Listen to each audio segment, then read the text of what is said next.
Hola amigos, I'm here presenting the first episode of the ECAE podcast. I'm Elfie. And I'm Ezra. And today's topic is gaming. So let's get straight into it. So, Alfie, I have a question for you. What do you think about The Last of Us show? And is it better than the game? I think it being a show can bring more stuff to the universe. Whether it's better than the games, I don't really know. And the second series is yet to come out. But I think in terms of an adaptation, it's extremely accurate. And that there's a few changes like the last episode, which I didn't really like. I was quite unsatisfied. I felt like it was rushed. What did you think of it? Yeah, no, honestly, I know what you mean about the last episode. I've heard some things from some mates, and they've all said, the final scene, when Marlene was getting shot, sorry, spoiler alert, it was a bit rushed, it was a bit crap, didn't it? Yeah, man. Probably should have said spoilers at the start, but never mind. Oh, what can you do, innit? Have you played the game? I haven't, but I've watched the playthrough. It sounds a bit sad, but I just don't like the gameplay, truthfully. I'm not a stealth game person. Truthfully not, but... Yeah, I mean, I've played the game and watched the series. I prefer playing the game than watching the series, because, I just get more creative freedom. Fair play. And that. I get you. Alright. But no, I think I prefer the story of the game. It seems a bit more fleshed out. The movie adds a few other things which sometimes doesn't work. For example, the vines in the floor. I kind of get that, to be fair. So I don't know what I'm talking about there. But it's a good addition. It's a good addition. Yeah. Have you played the second game, or have you watched the playthrough? I've don't judge me. I've played a bit of the second game, but yeah, I watched the playthrough, embarrassingly enough. But from what I did play, it was very fun.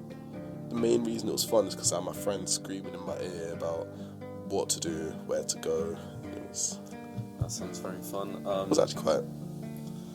Yeah, I mean, I've played the whole of the second game all throughout. I thought it was a really good story. A lot of people wasn't satisfied with it because... Including me. Yeah, including co-host Ezra. Exactly. Spoiler alert, Joel dies, and a lot of people had an issue with that.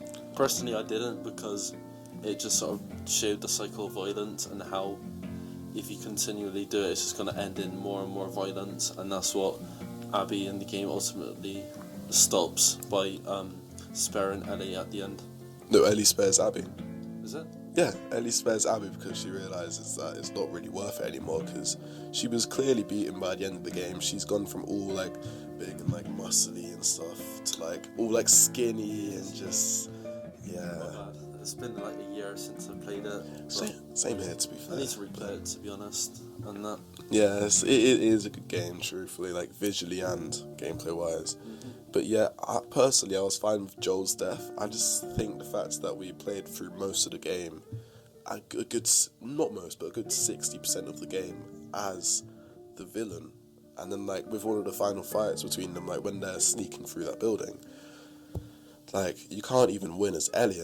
Everyone wants to win as Ellie, Nobody likes Abby, truthfully, except from psychopaths. You know what I mean? See, that's the thing about the world of The Last of Us. No one's a hero. Joel isn't, Ellie isn't. It's just who you are. Everyone's selfish and that. And from Abby's perspective, because Joel killed her dad, it's understandable that she wanted to kill him. Fair play. And then, due to that, she ended up sending Ellie towards killing her. If that makes sense, because Joel was basically a father figure for Ellie, right? So it was basically the same thing as Abby and her dad.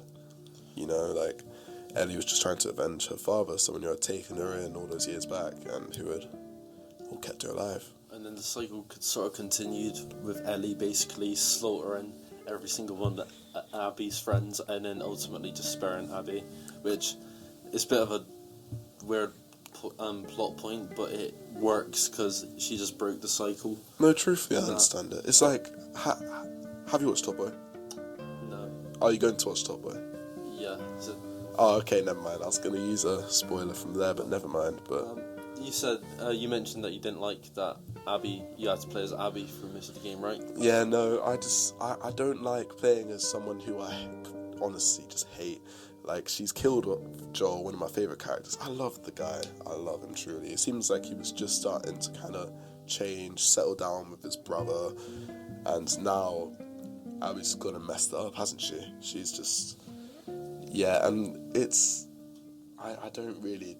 I mean, I get why we had to play as her, but I don't know why for so long. I don't know why the game tried to make us care about Abby when she's such a... just a horrible piece of work in my eyes. You know what I mean? But that was the whole point of you playing as both of them, because they tried basically explaining that Abby is literally just the same as Ellie in her own situation, and they tried painting the monster of the game as just a human, because, you know, she looks after animals and that, and having her dad be murdered by Joel I understand. just shows Joel as the villain in other people's lives, and he is a selfish person because he chose not losing another daughter figure, which was Ellie, over the Lives cure. of probably 100 people. Yeah. And the possible cure. Personally, right, I don't think it would have been a cure, but I'm not going to get into that. That would be a lot. Yeah, that would be too that's much talking. But, like... That's a whole nother can of worms. Exactly. But I've never really thought about it like that, actually, so... Yeah. If anything, yeah, none of them are in the right. I mean, I knew that already, but... Truthfully, I still hate Abby. I still hate Abby, Of course though. you do. Bias, but I mean, I kind of get it more, but it's all about perspective, isn't it? Yeah. Truthfully, all about perspective. No one's in the right. Alright, moving on. About the Nintendo 2 leaks and that. Have you played or had a Switch before? I haven't had a Switch before, truthfully, but I mean, have you? Yeah. Really? Yeah, I've had a Switch. I sold it, but I did have one for some time. What were your experiences with it? What were your experiences with it? I thought it was a bit, well, I didn't really go out all that much, and if I did, I was busy doing something, so I couldn't really use the portable aspects, and I shouldn't have really bought it in the first place, because I wasn't a big fan of the exclusives like Zelda, Mario, so on and so forth, but I think the Switch 2 could have some big potential, because in my opinion, like, the first Switch is just extremely underpowered. Is it? What do you mean, like graphics and gameplay wise? Like, Yeah. fair enough. Because, I mean, there are still games coming out for it, but they're very, like, Underdeveloped compared to all the other games coming out on all the other consoles and stuff, you know? Yeah. But, like, were there any features that you, like, especially liked on Nintendo Switch, on the first one? And are there any that you want to carry over or that you want to see on the second one if you do buy it? Well, I know one feature that I did like that would definitely be in the second one, and that is be able to switch from portable to TV, and it just sort of merges the gap from portable gaming to console gaming, and it just sort of is extremely convenient for people that like to use it. Yeah, that is something that I've always found quite cool about it, you know, because it could be like a portable one, but then you just said that, haven't you? But yeah, it is quite good. It is quite cool. What console do you have? Got PS5, you know. I got lucky. Same. I mean, I bought my PS5 like 2 or 3 years ago now, but I've recently switched over to PC, and I barely go on my PS5 now. So really, yeah. Truthfully, is PC really that good?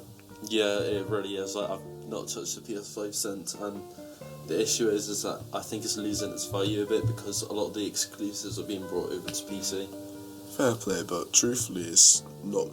The PS5's lifespan isn't going to be as short as the Xbox's one, because most of their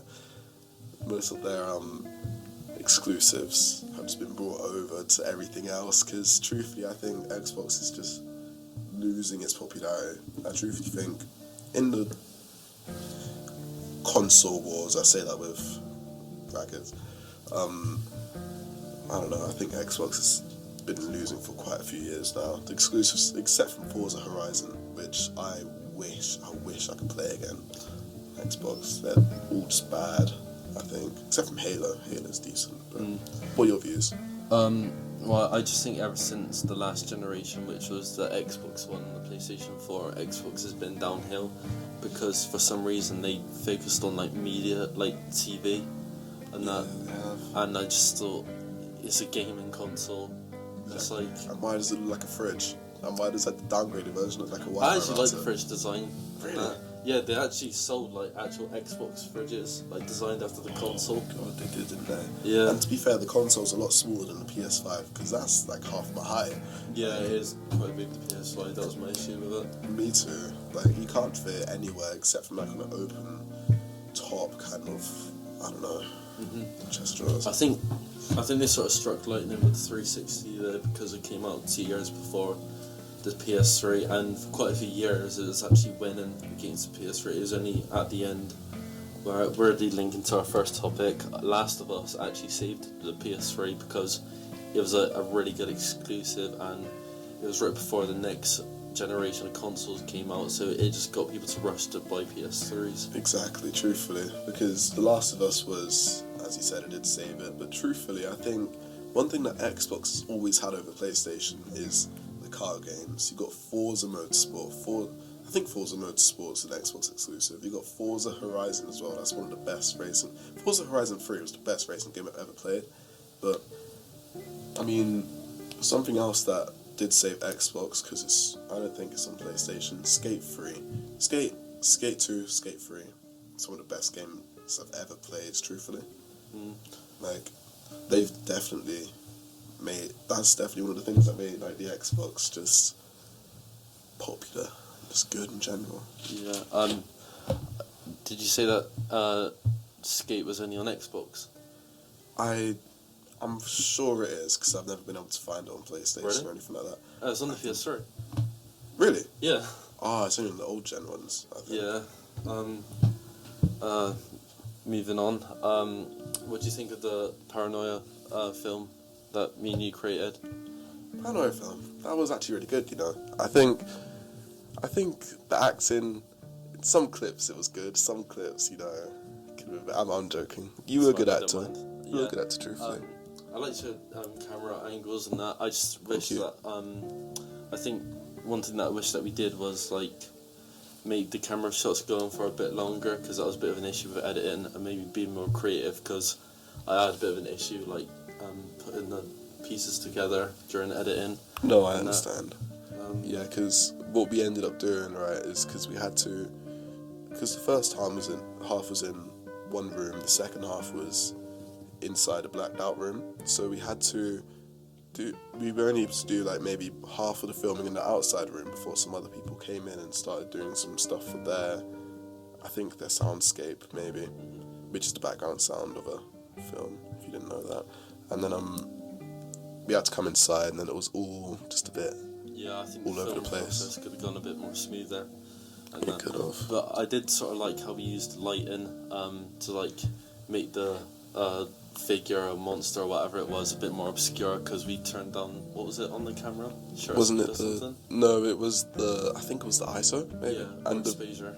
and the room was just really dark, and all the shots came out like really grainy, which truthfully I didn't really want, but it actually helped with the kind of. I preferred it, to be honest. Like Me you were too. saying, like, oh yeah, it's too grainy. I actually liked it because I think it fitted the atmosphere and just the colouring of the overall project that we were trying to bring across. I think the ending could have been done a bit more better as well. No, it could have, instead of just having my mate like screaming over it. We should have had something else. Maybe the cat should have been knocked down, and it was just the Michael Myers monster, whatever you want to call it, just standing over them. I don't know, but truthfully, I don't know. With the grainy camera shots, I've been told by my friends it looks a bit like found footage, so it kind of works out my part.